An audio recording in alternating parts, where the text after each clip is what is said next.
Vamos lá, meus caros, tudo bem? Vamos lá, né? Como eu havia falado para vocês na última aula, eu terminei do ato adicional de 1834. E uma das coisas ali abordadas por mim naquela questão foi a questão que agora nós teremos uma regência una. Ao invés de nós termos 3 regentes, passava-se a ter agora um único regente que ficaria responsável por administrar o território brasileiro. Porém, entre também nós termos um regente, passava a ter mudanças aí agora nas províncias brasileiras. E uma dessas mudanças que foram essencialmente importantes para nós, aí um detalhe em especial, foi a formação de assembleias legislativas nas províncias. Agora fica a cargo das províncias realizarem as suas assembleias com número de deputados através de um percentual da população, com a disponibilidade de fazer leis ali em nome da província, desde que essas leis não afetassem a Constituição. Ô professor, mas isso não é autonomia das províncias? Nós não vamos chamar de autonomia das províncias. Nós vamos falar que as províncias tiveram algumas liberdades aí com relação à área administrativa. Não foi chamado de autonomia na época. Se eu chamo de autonomia, estou inventando um termo na história que até então, para aqueles, não existia. A história não conta daquilo que não aconteceu. Então nós vamos contar especificamente daquilo que aconteceu. E nesta situação toda, aí agora as províncias têm liberdade, inclusive elas têm autonomia em relação ao orçamento, podendo contratar e demitir funcionários públicos e também ali definir os salários dos funcionários públicos ali. Automaticamente também você sabe que isso daqui viraria uma verdadeira de uma bagunça. Inclusive, pela situação daí não existir ali naquela época concursos públicos, e ali você tem um ponto em que os indivíduos políticos acabavam escolhendo quem seriam os funcionários públicos com salários altíssimos ali. Na maioria das vezes eram seus amigos e seus parentes, né? Acabava-se tendo ali uma visão já relatada em aulas passadas para vocês, aquela questão do patrimonialismo, né? Aquela confusão que ocorre entre aquilo que é público e aquilo que é privado. Isso era uma situação que ocorria nessas administrações também. Bom, falando aí do regente Feijó, durante o seu governo, o Brasil passou por uma situação extremamente complicada. Foi uma verdadeira de uma tragédia, viu? Não há feitos positivos aqui. Nós temos que mencionar a vocês que aquela crise econômica que já foi relatada no final do governo de Dom Pedro I, ela ainda persistia no Brasil. Se você olhar os dados econômicos referentes ao Brasil, nós temos, por exemplo, aumento da produção de café e o aumento da lucratividade de alguns grupos ali no Brasil. Porém, eu não posso falar que esse aumento do crescimento da exportação de café vai resultar num crescimento econômico para o Brasil, porque o Brasil é muito mais que as regiões de São Paulo, Minas Gerais e Rio de Janeiro. Por outro lado, havia uma dificuldade financeira enorme nas áreas cafeeiras, nas áreas ali, açucareiras do Brasil, principalmente no Nordeste, e também com relação ao Nordeste nós vamos destacar um outro produto que é o algodão ali. Então esse problema já era presente e aqui só tende a piorar. E o Rio Grande do Sul sendo tratado ali como uma coisa distante da administração. Também haverá uma revolta que vai estar estourando ali por causa desta situação. Os ânimos aqui aqueceram muito por causa do ato adicional de 1834, que permitiu a formação das assembleias, né? Não é à toa que nós teremos aí várias revoltas separatistas no Brasil. O Brasil vai ter uma série de revoltas que ocorrem de norte a nordeste, ali ao sul do Brasil. Teremos aí as revoltas que destacam como a cabanagem, a balaiada, a farroupilha, a revolta dos malês, a sabinada, que são as principais. Fora essas, nós tivemos outras revoltas das quais eu não vou relatar, já que o nosso foco são as principais aí. Porém, nem todas as revoltas que ocorreram no Brasil tiveram caráter de separação do território. Eu destaco, por exemplo, a Farroupilha, ela é uma revolta aí separatista. Por outro lado, nós temos a revolta dos malês, que não tem esse caráter separatista, mas é uma revolta atípica das relações do ato adicional de 1834. Temos que ficar atento, pois ela aparece muito na prova do vestibular e muitas vezes a banca do vestibular tenta induzir a você pensar que a revolta dos malês tem relações com o ato adicional de 1834. Isso é necessário você ficar atento. Então preste atenção.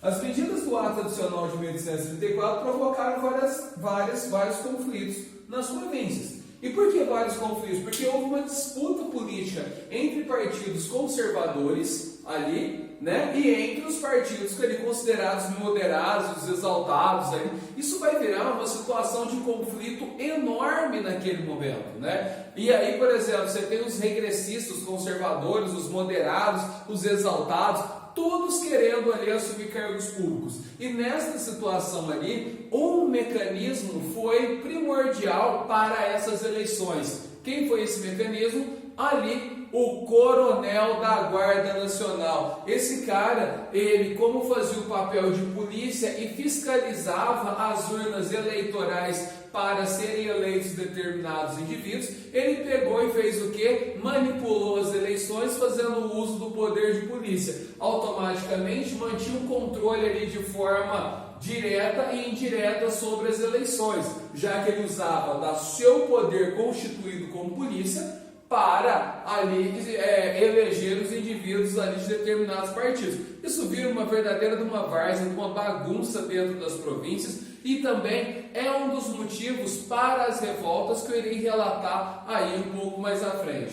Porém, nós temos um outro fator interessante. O padre Diogo Feijó, ele fazia parte do Partido Moderado, né?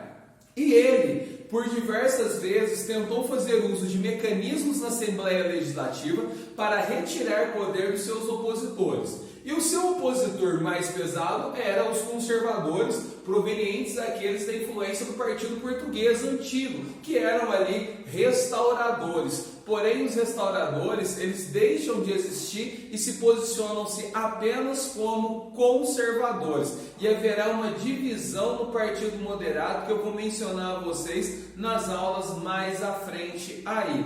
Olha só para vocês terem uma ideia que vai acontecer. Em 1834, nós tivemos o falecimento de Dom Pedro I. Então, o Partido Português, que se posicionava como partido conservador, ou ali apelidado de partido regressista, não tinha mais nenhum motivo ali para pedir a volta do Brasil à situação de colônia, ou mesmo o retorno de Dom Pedro I. Olha que mudança no cenário político que ocorre no Brasil.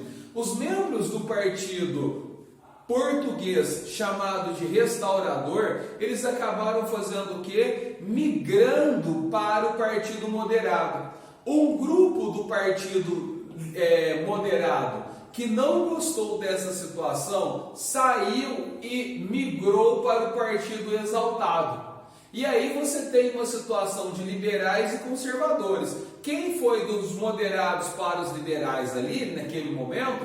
Um dos caras foi o próprio padre Regente Feijó, que ali foi nomeado ali como regente uno. Nesta situação toda, dentro do Partido Liberal, havia um conflito muito grande entre aqueles membros que eram antigos membros do Partido Exaltado e os novos membros que chegaram agora do Partido Moderado. Muitos membros do Partido Exaltado acabam saindo do partido e abandonam a política, né? E ali alguns acabaram chegando num acordo e fizeram ali um meia-boca entre liberais e moderados no Partido Liberal. Então, olha, é aquilo que eu faço a crítica para vocês referente a partidos políticos no Brasil. É muito difícil você ter a questão da identidade partidária. Tanto é que de 52 partidos políticos que nós temos no Brasil, eu posso mencionar a vocês aí apenas mais ou menos 8 ou 9 partidos com identidade pura, que se você bater o olho para ele, você sabe quem ele é. O restante você não sabe. E aonde que fica aqueles deputados que entram e saem, e são os partidos aí com os maiores escândalos de corrupção, entendeu? Ali fruto do PP, PL, EP não sei do que, então vai juntando. Sai da esfera dos tradicionais. Aí não vou entrar em detalhes também. Bom, mencionando aí a revolta que vai destoar do ato adicional de 1834. Bom, nós temos aí a revolta dos malês. Ela ocorre em Salvador, ela é uma revolta de escravos, né? E esses escravos não são qualquer escravos, são os escravos conhecidos como os nagôs ali, ou ali chamados de malês. Nagôs por causa da região que eles eram ali, próximo ali à região da Nigéria e do Benin. E eles eram muçulmanos, eles são escravos do norte da África, sabiam as operações, conheciam as operações matemáticas e sabiam escrever em árabe, tem esse destaque todo. Porém, alguns desses escravos aprenderam o português e auxiliavam as fazendas na contabilidade ali do dia a dia do senhor de engenho, porém eles ainda são considerados escravos. A revolta acontece quando? A revolta vai ocorrer no mês de Ramadã.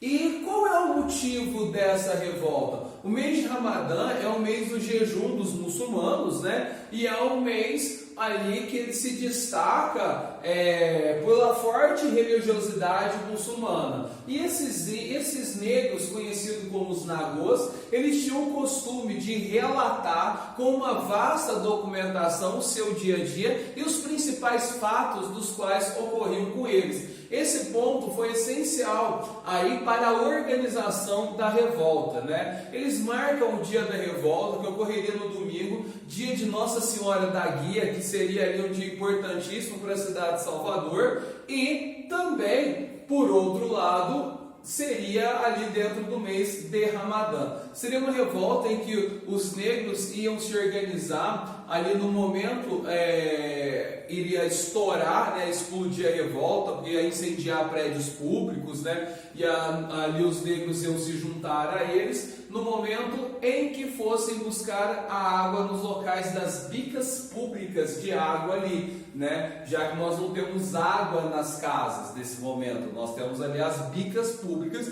enchia-se os potes d'água e levava para casa para serem utilizados durante o dia. Então os negros, no momento de manhã bem cedinho, quando eles enchiam os potes de água, ali seria o momento que estaria organizado para estourar essa revolta. O que esses negros querem? Esses negros fazem uma revolta contra a imposição do catolicismo a todas as pessoas dentro do Brasil. Então, em primeiro lugar, ali é lógico que eles defendem a liberdade, ter o seu direito de ir e vir, sem interferências de nenhuma outra pessoa, mas também estão defendendo nesse momento a liberdade religiosa.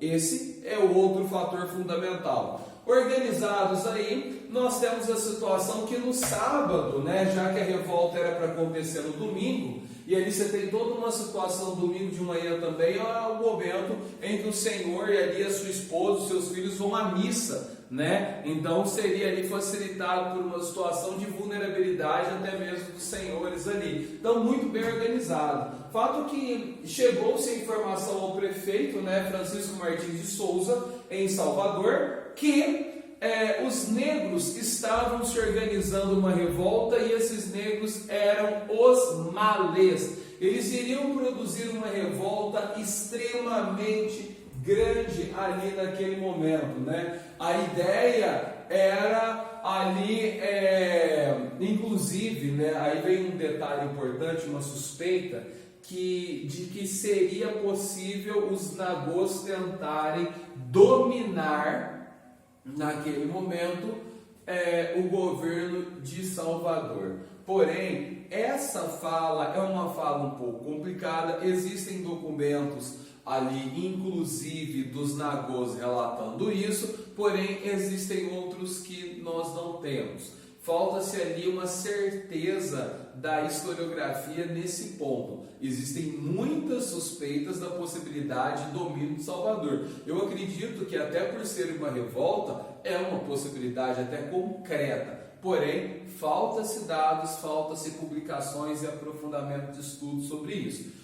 É possível aparecer para você em uma prova? Sim, é possível. Por isso que eu já estou te alertando na hora que você for responder ali uma prova para as questões de interpretação, como que isso vai estar vindo falando para você. Por isso que eu sempre falo que o texto da pergunta é importantíssimo para nós. Bom, outro ponto aí importante, né? A revolta foi organizada pelos maleses, escravos muçulmanos, que era para estar agindo nesse dia. Porém, a informação chegou com o prefeito, ele chama o chefe de polícia, que se organiza, e na praça central em Salvador havia mais ou menos 60 negros ali, malês, que estavam conversando na praça como se fosse uma reunião. A polícia chega em prol ali de uma pancadaria gigantesca, parte desses negros ali se dispersa, o movimento vira um verdadeiro Dumauê, né? E vão tentar libertar um negro que estava ali preso na Câmara Municipal. Vira uma verdadeira pancadaria. Isso porque você tem ali uma situação dos negros ali terem uma proximidade uns aos outros, né? E haviam negros ali conhecidos como os Iorubás. Os Iorubás, eles eram provenientes ali da religião do Candomblé, mas tinham relações muito próximas ali aos muçulmanos. Inclusive, essa revolta ela dura 24 horas. Ela começa ali no sábado à tarde, estourando, pegando um negócio. No domingo de manhã ela volta ali a acontecer. E no domingo de manhã, com um detalhe importante, os negros ali, os malês, eles vão de roupa branca, né? Ali um abadá branco, assim chamado, e utilizando correntes e objetos da religião candomblé ali dentro da simbologia. Segundo os dados relatados, a ideia era que no domingo eles conseguissem levar a revolta até Vitória e de lá mais algumas cidades ali para frente, mexendo toda a situação. E por último ali, conforme já relatado, mencionei a vocês como uma suspeita, até dominar o governo de Salvador ali. Alguns autores já colocam um posicionamento bem mais à frente, não só ali de domínio de governo, mas de instituir um governo ali baseado na figura dos malês e até mortes a todas as pessoas que eram brancas. Então aí tem algumas coisas também que eu viajo um pouco na maionese, assim digo eu. Porém, porque falta-se documentos, falta-se análise desses documentos. A cada dia que passa, a historiografia aprofunda mais ainda em cima disso. Bom, a revolta não se iniciou na data prevista, porque era para ser no domingo, foi no sábado, né? E foi repreendida pelos policiais. Várias pessoas foram mortas ali, principalmente negros, e aqueles ali que participaram da revolta, né, a maioria deles foram mortos e alguns deles foram expulsos do Brasil, mandados de volta para a África. Qual foi a consequência da revolta dos malês, meus caros alunos? A violência praticada agora pelo Estado pós-revolta dos malês, não só em Salvador ou na Bahia, mas em todo o Brasil, passou a ser muito mais forte. Um detalhe eu quero chamar a atenção de vocês. Muitas vezes você pode achar que todos os negros participaram aí nessa revolta que estava em Salvador. Principalmente porque o volume de escravos que havia em Salvador era de 40% de toda a população. Salvador era uma população de 65 mil habitantes na época, 40% disso era escravos. Se você juntar ali com mulatos e tudo, isso geraria em torno de quase 78%, sendo que 22% eram brancos. Só que não foram todos os negros que participaram. Então, por exemplo, os crioulos, que eram negros nascidos no Brasil, que tinham uma certa liberdade, atuavam assim no mercado urbano, na grande maioria, nas lojas ali, esses não participaram da revolta. E mais alguns outros coletivos de negros também não participaram. A maioria ali são os negros provenientes ali do Iorubá, do Candomblé, e ali os nagôs, que no caso seriam os malês, os negros muçulmanos. Certo, galera? Um grande abraço a todos e um beijo. Tchau, tchau!